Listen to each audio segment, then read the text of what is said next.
오늘 하나님께서 우리 가운데 허락하시는 말씀은 에스겔 1장 1절에서 3절까지의 말씀, 구약성경 1150페이지입니다.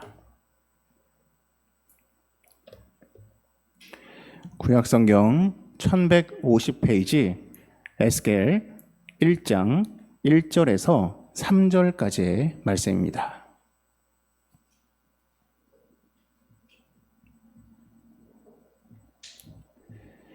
에스겔 1장 1절에서 3절까지의 말씀 제가 읽겠습니다.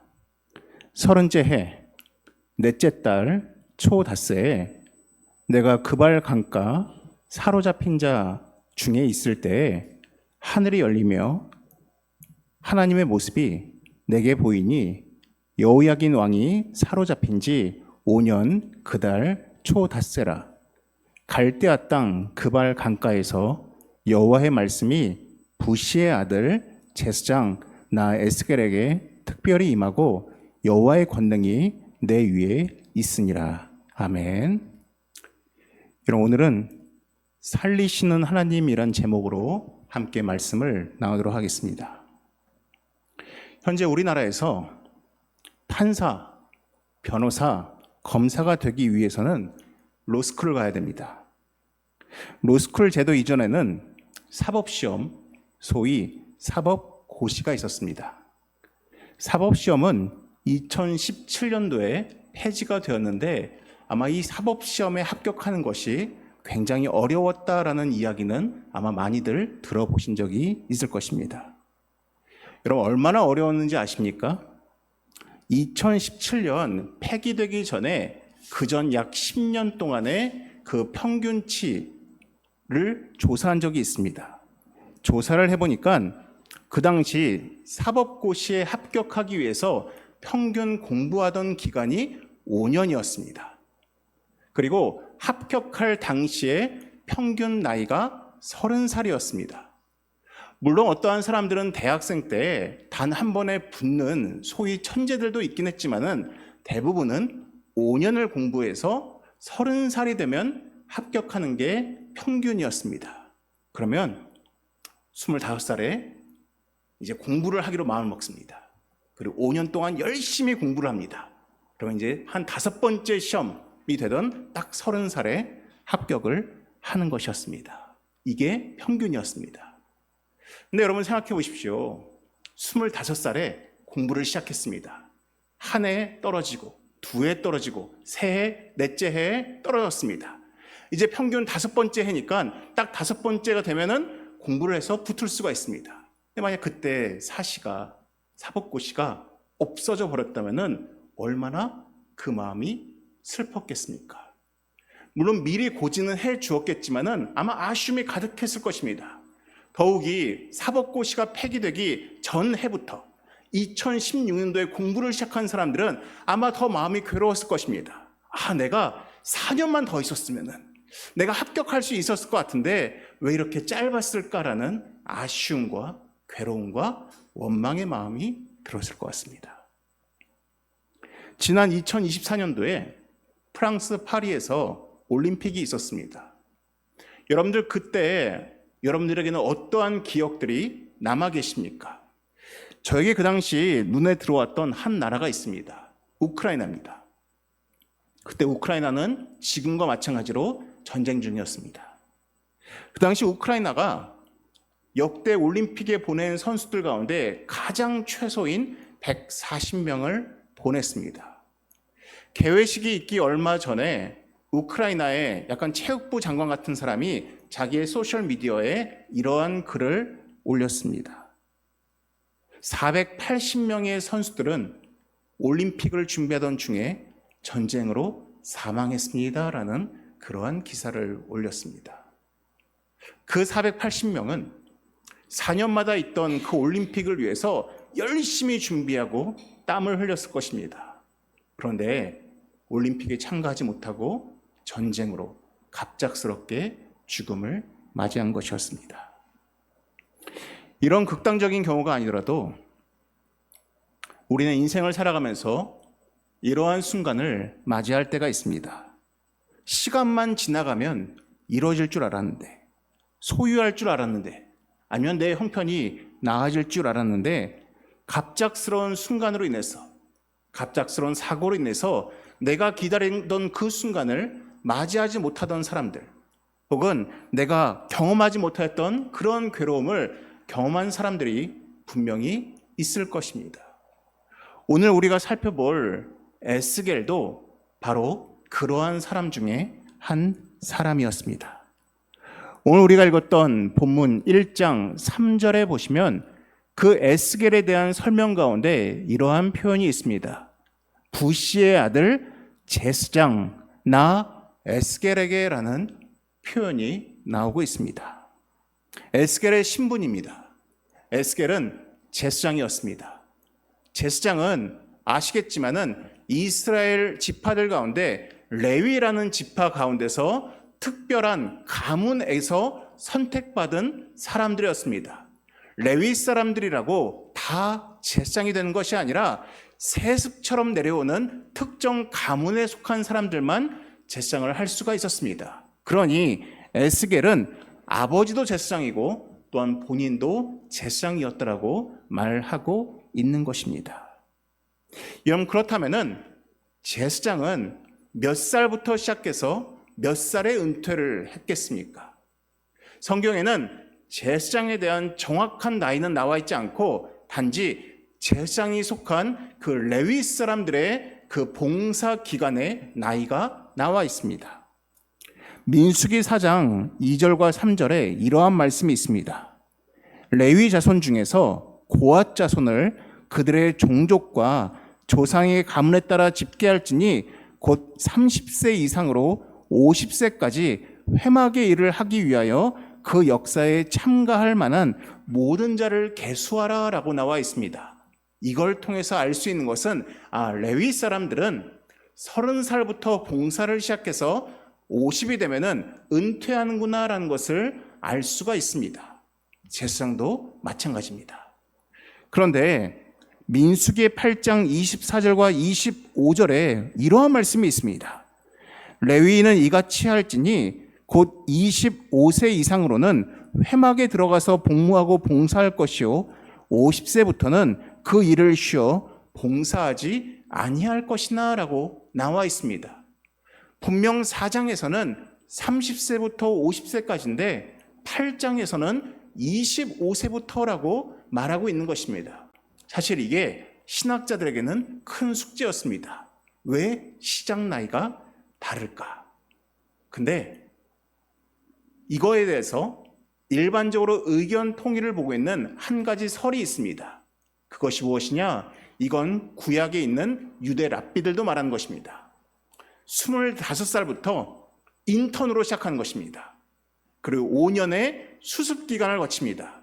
그리고 본격적인 봉사는 30살이 되면 시작하는 것입니다. 그러니 25부터 30살까지는 인턴 기간이고 30살부터는 이제 진짜 정직원으로서 이제 성막 안에서 봉사할 수 있다라고 이야기를 하고 있습니다.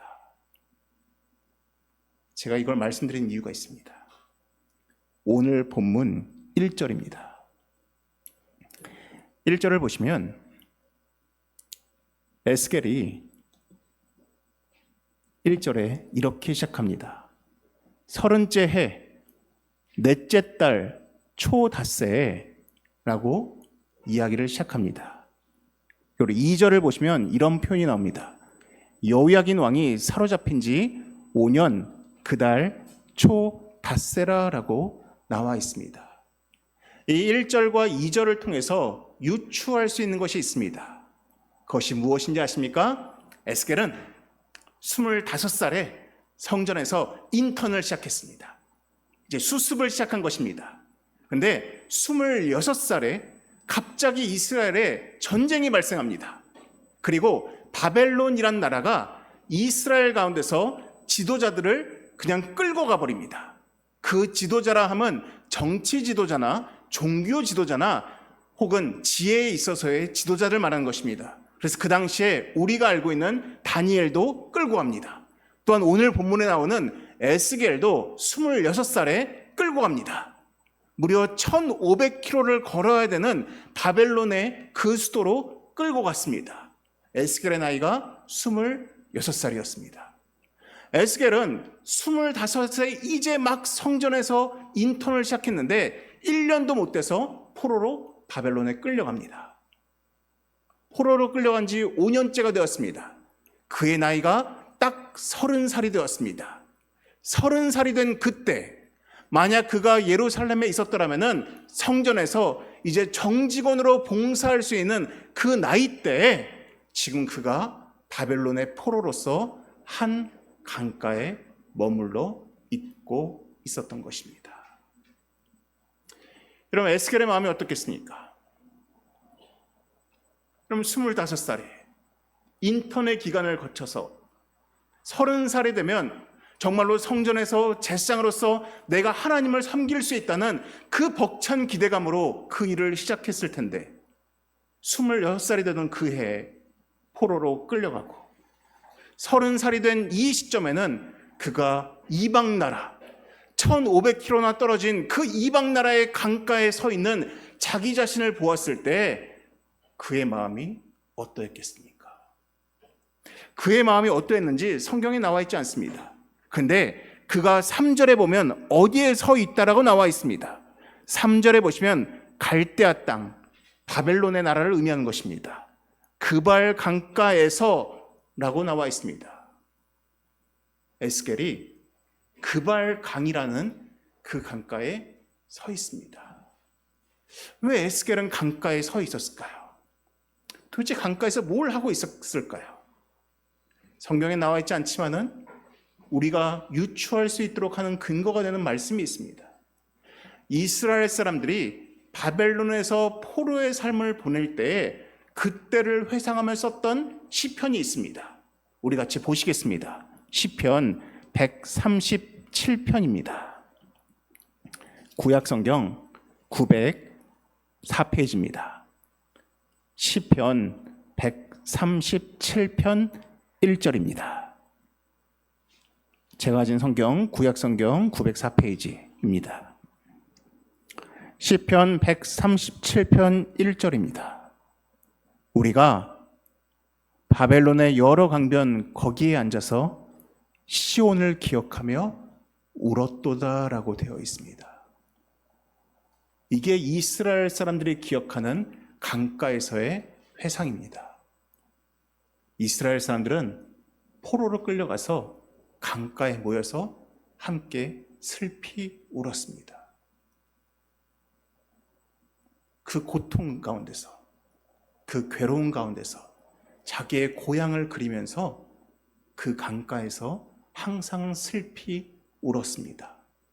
바벨론의 강가는 눈물이 서린 바로 그러한 장소였습니다. 다시 우리 본문으로 돌아와서 이 에스겔도 마찬가지로 그발 강가에 서 있습니다. 아마 슬펐을 것 같습니다. 괴로웠을 것 같습니다. 특히 그의 나이가 30살이란 이 사실에 주목해 보십시오. 30살 이때 만약 본인이 예루살렘에 있었더라면 이제 제사장으로서 제사를 딱 집례할 수 있는 바로 그 나이였습니다. 본격적으로 하나님의 부르심을 받아서 하나님을 섬길 수 있는 바로 그 나이 때였습니다. 근데 그 나이 때 그는 그발 강가에서 슬피 울며 괴로워하고 있었다는 것입니다. 근데 그때 이 30살이 된 그때 그발 강가에서 울면서 괴로워하던 그때 하나님이 그에게 임하십니다. 4절과 5절을 보시면 내가 보니 북쪽에서부터 폭풍과 큰 구름이 오는데 그 속에서 불이 번쩍번쩍하여 빛이 그 사방에 비치며 그 불 가운데 단쇠 같은 것이 나타나 보이고 그 속에서 네 생물의 현상이 나타나는데 그들의 모양이 이러하니 그들에게 사람의 형상이 있더라라고 되어 있습니다. 슬퍼하면서 괴로워하고 있는데 저 북쪽 하늘에서 갑자기 폭풍 같은 구름이 임하면서 그 안에 천사와 같은 그룹의 모습들이 보이기 시작한 것입니다. 그리고 그 모습이 가까이 왔을 때 어떤 모습이었는지 아십니까? 1장 마지막 절 28절에 이렇게 나와 있습니다. 그 사방 광채의 모양은 비 오는 날 구름에 있는 무지개 같으니 이는 여호와의 영광의 형상의 모양이라. 내가 보고 엎드려 말씀하시는 이의 음성을 들으니라. 그 폭풍 같은 것이 나에게 가까이 왔을 때 자세히 보니 그 안에 7빛의 색깔이 가득한 무지개가 눈앞에 보이기 시작합니다. 그리고 그 안에는 하나님의 영광의 형상의 모양이 가득하였습니다. 얼마나 벅찼겠습니까? 슬픔과 괴로움과 그리움 가운데서 허덕거리며 그 강가에 앉아있는 이 에스겔에게 무지개 같은 그 빛이 임하고 하나님의 영광의 모습이 임한 것입니다. 여기서 끝나지 않았습니다. 1절을 보시면 2장 1절입니다. 그가 내게 이르시되 인자야 내 발로 일어서라 라고 말씀하십니다. 이 뜻은 무엇입니까? 에스겔이 엎드려져 있거나 무릎을 꿇고 있거나 땅에 닿은 모습이었던 것 같습니다.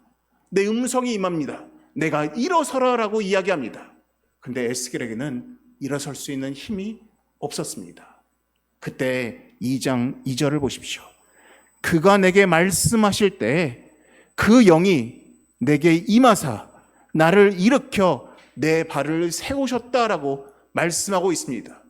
너무 힘이 들어서 너무 낙담이 가득하여서 소망이 없기에 슬피 울며 엎드려 있는 이 에스겔에게 하나님의 영이 임하시고 하나님의 능력이 임하니까 그 엎어져 있던 발에 힘이 생기고 일어섰다라고 말하고 있습니다. 여기에서 끝이 아닙니다. 3장 1절로 넘어갑니다. 3장 1절을 보시면은 아직 그 순간에 여전히 머물러 있습니다. 3장 1절에 갑자기 또 음성이 들립니다. 또 그가 내게 이르시되 인자야 너는 발견한 것을 먹으라. 이 두루마리를 먹으라 라고 말씀하십니다. 이 두루마리는 하나님의 말씀을 의미합니다. 2절에 내가 입을 벌리니 그가 그 두루마리를 내게 먹이셨다라고 말씀하고 있습니다. 하나님께서 하나님의 말씀을 직접 에스겔의 입 안에 먹여주십니다. 그때 반응을 3절에 이렇게 말하고 있습니다.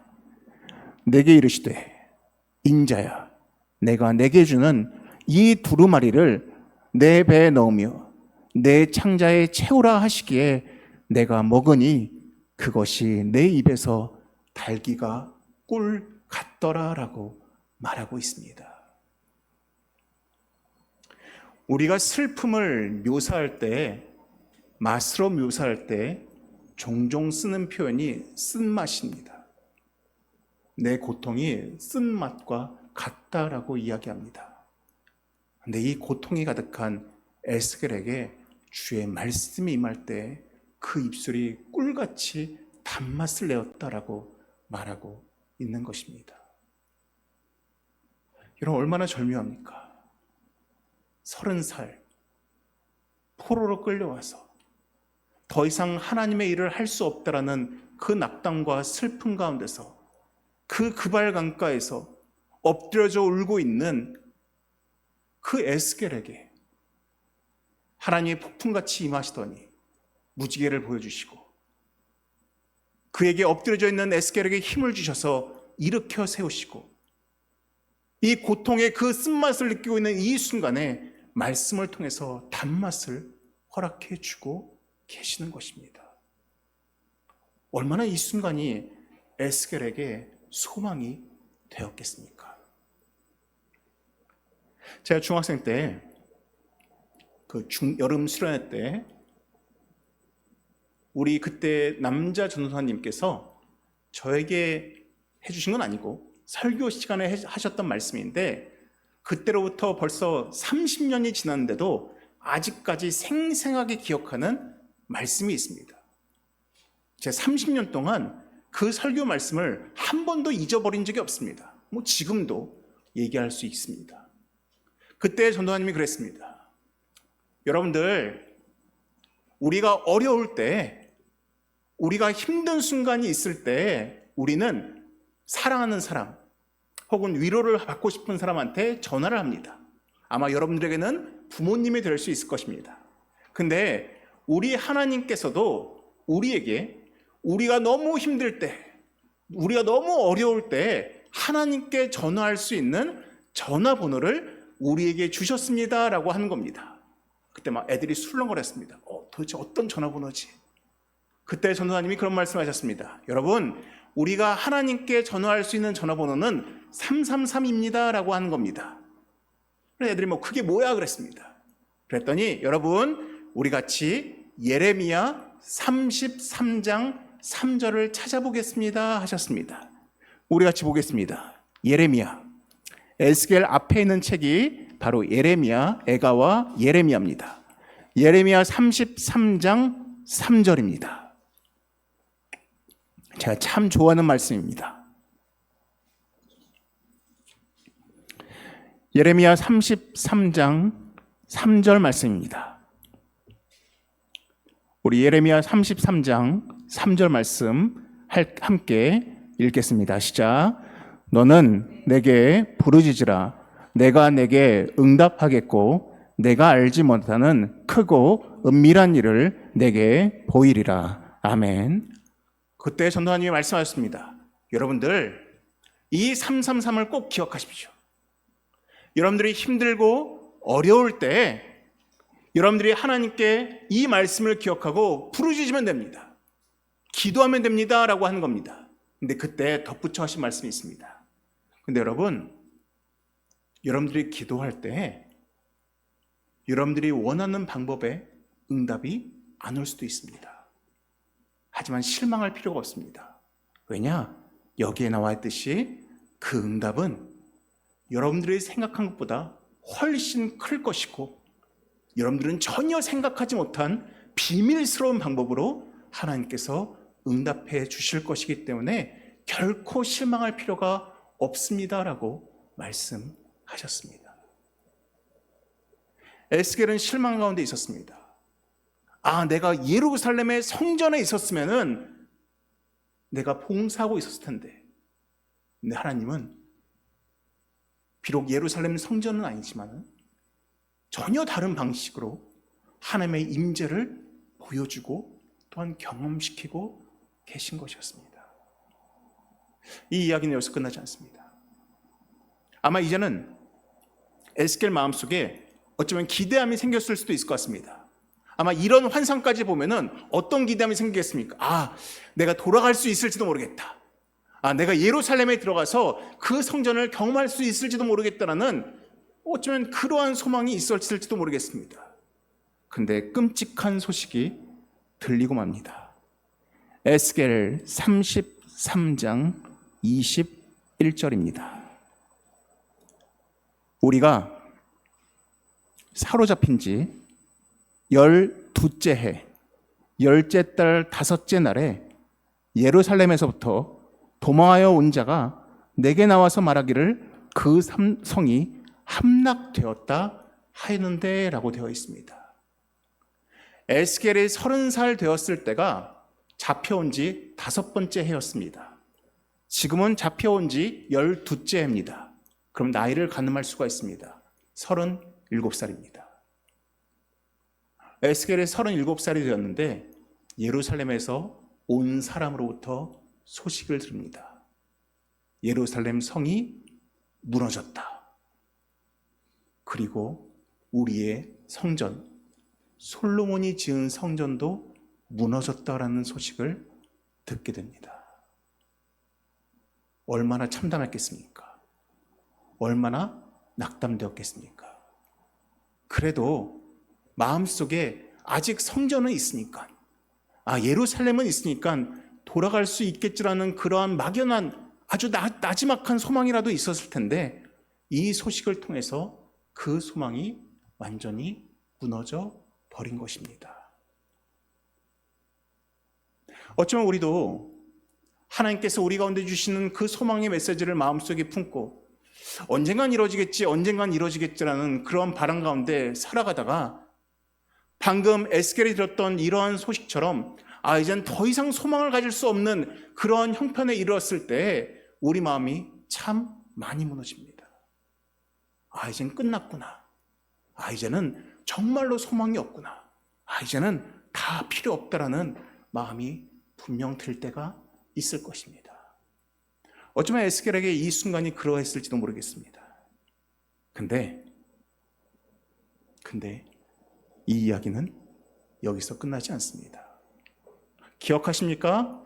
레위 사람들이 25살에 보통 인턴을 시작해서 30살에 직접적으로 봉사를 하기 시작하고 50세가 되면 은퇴를 한다라고 말씀드렸습니다. 근데 에스겔이 이제 50세가 되었습니다. 에스겔 40장 보시겠습니다. 에스겔 40장 1절입니다. 에스겔 40장 1절입니다. 에스겔 40장 1절. 우리가 사로잡힌 지 25째 해. 에스겔이 사로잡힌 지 5째 해가 30살이었습니다. 그러면 25째 해니 이제는 50이 되었습니다. 성이 함락된 후 14째 해 첫째 달 10째 날에 아까 우리가 37살에 그 무너짐을 경험하였는데 그때부터 14년 차인 50세가 되었습니다. 곧 그날에 여호와의 권능이 내게 임하여 나를 데리고 이스라엘 땅으로 가시되라고 되어 있습니다.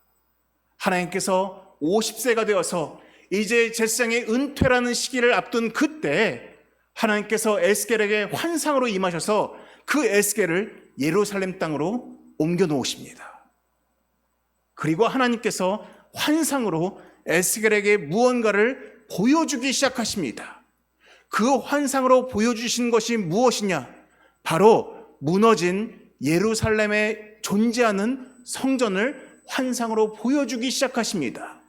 그 보여주신 장면이 40장부터 47장까지 무려 8장에 걸쳐서 그 성전을 환상 가운데 보여주기 시작하십니다. 앞에 보이시는 화면을 보시면은 왜 이렇게 8장에 걸쳐서 보이시느냐? 이유가 있습니다. 화면에 보시면은 이 보라색으로 테두리를 친 공간이 보이십니다. 이게 솔로몬 성전입니다. 에스겔이 한 1년 동안 봉사했던 곳입니다. 근데 하나님께서 지금 에스겔에게 보여주시는 그 환상 속의 성전을 크기로 재현하면은 왼편에 보이는 빨간색 테두리의 성전입니다. 솔로몬이 만든 것과는 비교가 안 되는 이 큰 성전을 하나님께서 에스겔을 끌고서는 하나씩 보여주신 것입니다. 얘야, 이 방은 이런 방이란다. 제사는 여기서 드리는 거란다 라고 하면서 에스겔을 끌고서는 한 곳 한 곳을 보여주신 것입니다. 그래서 분량이 8장이나 차지하는 것입니다. 여러분, 에스겔의 마음을 생각해 보십시오. 성전이 무너진 지 13년이 지났습니다. 14년 차입니다. 이제는 머릿속에 성전이 기억나지도 않을 것입니다. 이제는 무슨 소망이 있을까라는 생각을 갖고 있을 것입니다. 근데 50세가 딱 되던 그 해에 하나님께서 에스겔을 데리고 본인이 보았던 그 1년 남짓 보았던 그 성전과는 비교가 안 되는 그 큰 곳들을 하나씩 보여주면서 가르치십니다. 얘야, 여기가 내가 만든 성전이다 라고 보여주시는 것입니다.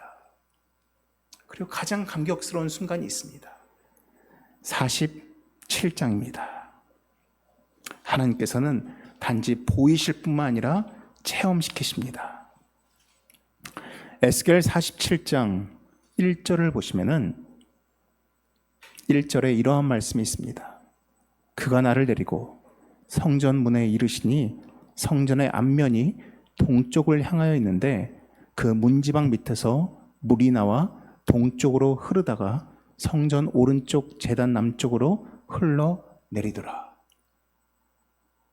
본인이 보고 있는데 성전의 동쪽 문에서 물이 흘러나오기 시작합니다.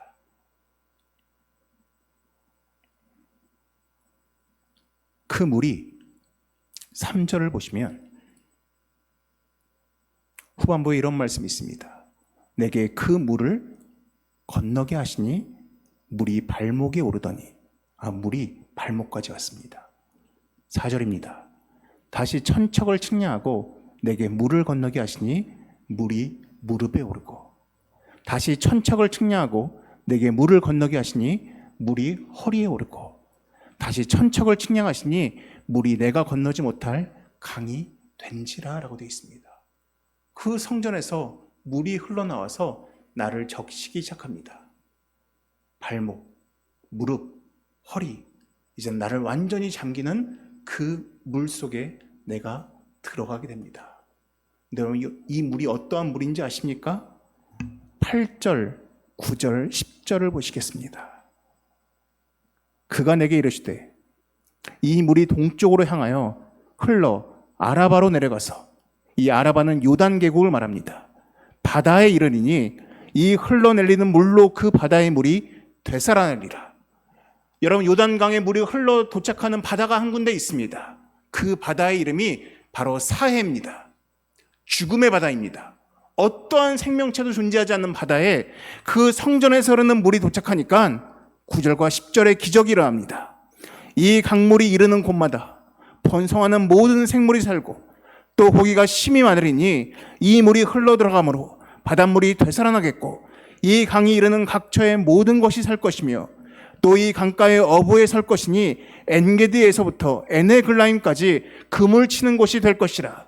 그 고기가 각기 종류를 따라 큰 바다의 고기같이 심히 많으려니와 라고 이야기하고 있습니다. 그 죽은 바다마저 살리는 그 물 속에 에스겔이 잠기는 것입니다. 그 살리는 물이 에스겔을 가득 잠기는 것을 본인이 체험하게 된 것입니다. 이 물은 그냥 물이 아닙니다. 죽은 사해마저도 살리는 그 살리는 물을 에스겔이 직접 경험하게 된 것입니다. 50세 은퇴를 하여서 더 이상 성전을 섬길 수 없는 그때 하나님은 그가 봤던 성전과는 비교되지 않는 큰 성전을 직접 보여주시고 심지어 사해가 살아나는 그 사건을 경험하게 해 주신다는 것입니다. 이것이 에스겔의 그 20년 동안의 삶 가운데 역사하신 하나님을 보여주는 이야기입니다. 여러분, 이 살리시는 하나님이 바로 여러분들의 하나님이십니다.